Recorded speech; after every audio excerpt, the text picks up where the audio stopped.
കുറച്ച് നിസ്കരിക്കലും നോമ്പ് ഒൽക്കലും പടച്ചോനെ പേടിച്ച് ദുനിയാവിൽ അങ്ങനെ ജീവിക്കലും മാത്രമല്ല, ഈമാൻ എന്ന് പറഞ്ഞാൽ വതുജാഹിദൂന ഫീ സബീലില്ലാഹി ബി അംവാലിക്കും വ അൻഫുസിക്കും, നിങ്ങളെ ശരീരം കൊണ്ട് നിങ്ങൾ ജിഹാദ് നടത്തുന്നത് പോലെ നിങ്ങളുടെ സമ്പത്ത് കൊണ്ടും നിങ്ങൾ ജിഹാദ് നടത്തണം. റബ്ബിന്റെ ആ ഒരു പ്രയോഗം പോലെ എത്ര മനോഹരാന്നറിയോ? ശരീരത്തിൽ നിന്ന് മാംസക്ഷണം അരിഞ്ഞെടുക്കുന്നതിന് നയിച്ചുണ്ടാക്കിയ മുതൽ വന്ന് പടച്ചോന്റെ മാർഗത്തിൽ ഒരു 10 റുപ്യ കൊടുക്കുക എന്ന് പറഞ്ഞാ, മനസ്സിൽ ഈമാനുള്ളവനെ അത് കൊടുക്കാൻ പറ്റൂ, അല്ലാത്തവർക്ക് കൊടുക്കാൻ പറ്റൂല.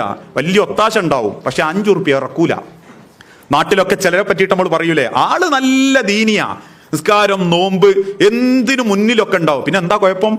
കിട്ടായ മടിയാ. അത് ഈമാന്റെ കുറവാ. ഈമാൻ എന്ന് പറഞ്ഞാൽ എന്താ? നിസ്കരിക്കാൻ, ഞാൻ എൻ്റെ ഒരു പ്രസംഗത്തിൽ മുമ്പ് നിങ്ങൾ പറഞ്ഞത് നിങ്ങൾ കേട്ടിട്ടുണ്ടാവും, നിസ്കാരത്തിനും നോമ്പിനും വലിയ ചിലവൊന്നുമില്ല. നിങ്ങൾ പള്ളിയിൽ, നാട്ടിലെ പള്ളിയിൽ നിസ്കാരത്തിന് 500 റുപ്യ, ഒതുവിന് 250 റുപ്യ ആക്കി വേണ്ടി ഒരു മനുഷ്യനും പിന്നെ പള്ളിയിൽ വരൂല.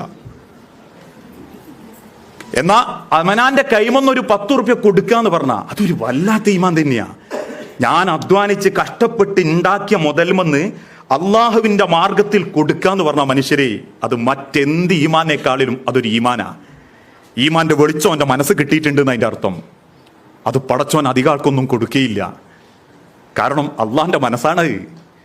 പടച്ചോൻ ആളും തരവും നോക്കാതെ കൊടുക്കുന്നില്ലേ? കുടിക്കുന്നവനും പടച്ചോൻ കൊടുക്കുന്നുണ്ട്, കുടിക്കാത്തവനും റബ്ബ് കൊടുക്കുന്നുണ്ട്.